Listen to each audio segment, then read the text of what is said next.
Hoje eu vou te ajudar a fugir das armadilhas do autoconhecimento. Veja, o autoconhecimento é uma base muito importante para tudo na nossa vida. Mas como o objetivo aqui desse canal, principalmente, é te ajudar a empreender, ser dona do seu negócio, ser dona do seu tempo, do seu dinheiro, que é isso que importa, é essa a proposta do canal, você vai precisar e vai ser de muita utilidade o autoconhecimento, que é o quê? Você se conhecer, quem você realmente é, com as suas fortalezas e com as suas fraquezas. Mas qual que é a armadilha principal que eu quero trazer aqui hoje? Veja, o termo autoconhecimento, ele está em alta. Então, se você digitar no Google ou no YouTube, você vai ver que tem muita gente falando deste termo e explicando e conceituando, e é lindo na teoria. É maravilhoso a gente saber as coisas na teoria, ajuda a abrir a mente, ajuda a gente a se estimular a ir atrás de desenvolver o tal do autoconhecimento, que é uma das bases do ser humano. Mas onde que está o pulo do gato? O problema é o seguinte, quando a gente fala em se conhecer, a gente assume muitas coisas. A primeira delas é que nós achamos que nos conhecemos, que nós somos a melhor pessoa para falar sobre nós mesmos. Qual o problema disso? Da mesma forma como você tem uma visão sobre tudo e uma opinião sobre tudo, você também tem uma opinião sobre você, uma crença de quem você é. Algo que está muito mais no teu inconsciente do que na tua lógica. E isso que está no seu inconsciente é o que faz você tomar as suas decisões no dia a dia. Isso vale para as coisas mais simples até as mais complexas.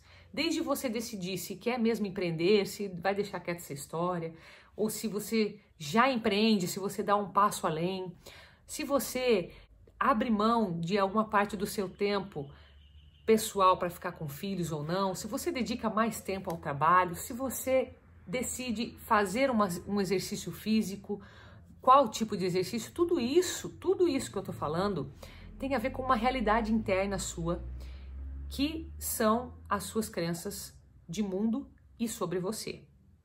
É como se a gente fizesse um plano de vida em cima daquilo que nós acreditamos sobre nós. Tá, Carol, e qual que é a armadilha disso? Qual que é o perigo disso? O perigo é o seguinte, já que a gente acha que se conhece, tá? E a gente, então, se sente capaz de ver os nossos problemas e resolvê-los sozinho, por que a gente tem essa tendência? Porque é ruim, é desconfortável quando a gente tem que expor isso para outras pessoas. Ninguém quer olhar para a parte fraca. Ninguém quer ver os defeitos. A gente quer, na verdade, tampar da gente mesmo. Não é nem só o orgulho que fala aí. É nós não queremos ter que enfrentar aquilo.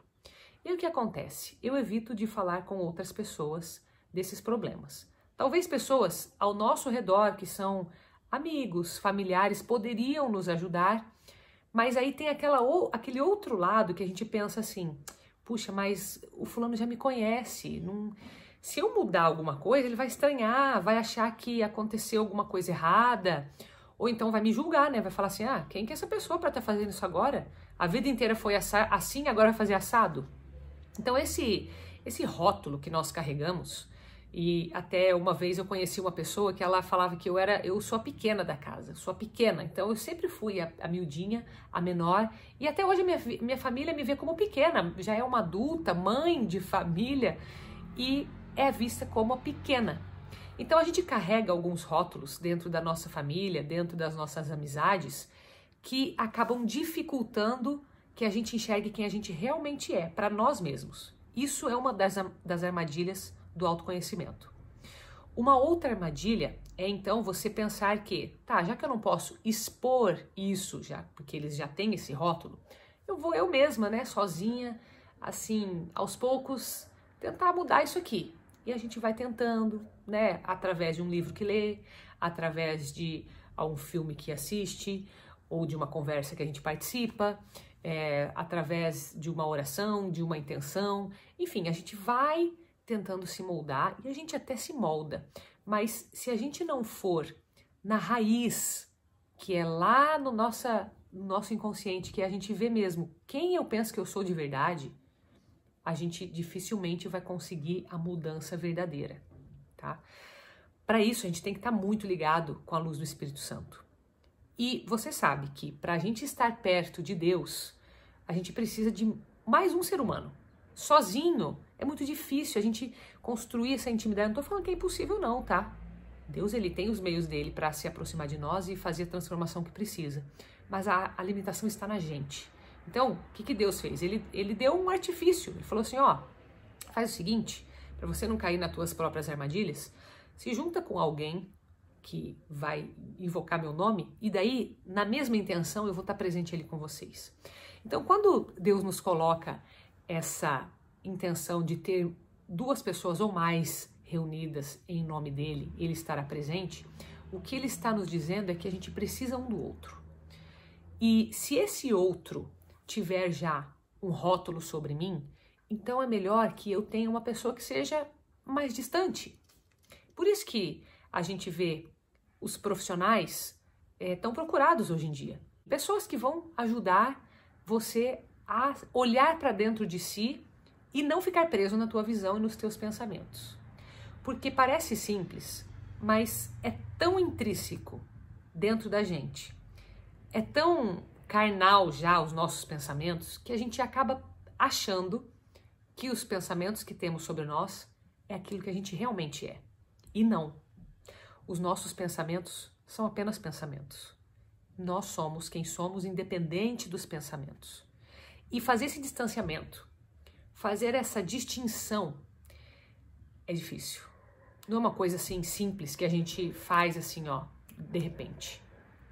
É uma coisa que nós precisamos treinar e que para que treinemos certo, a gente precisa de fato olhar como se fosse a distância, como se a gente estivesse vendo lá de cima, lá do céu, olhando para baixo, assim, uma visão aérea, para que a gente consiga enxergar além de paredes, porque é isso que nós vemos quando a gente olha para si.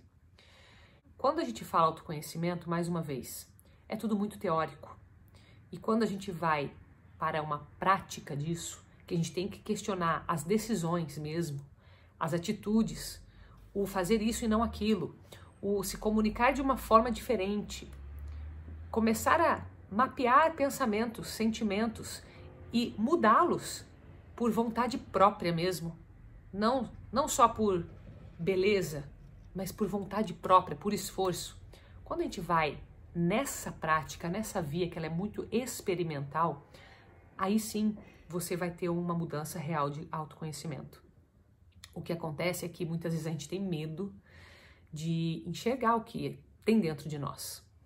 E esse medo, que a gente fala, prefiro não mexer, prefiro deixar quieto.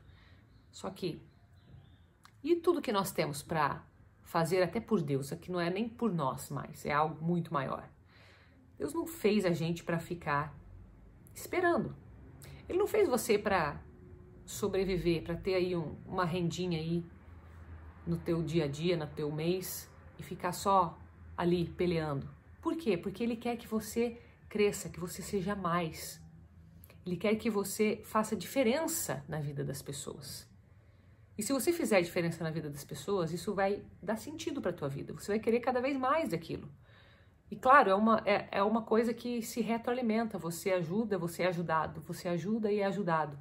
Então, na verdade, quando a gente começa a entrar nessa via de crescimento, e muitas vezes incluir o crescimento financeiro, crescimento espiritual, crescimento pessoal, profissional, tudo isso é crescimento.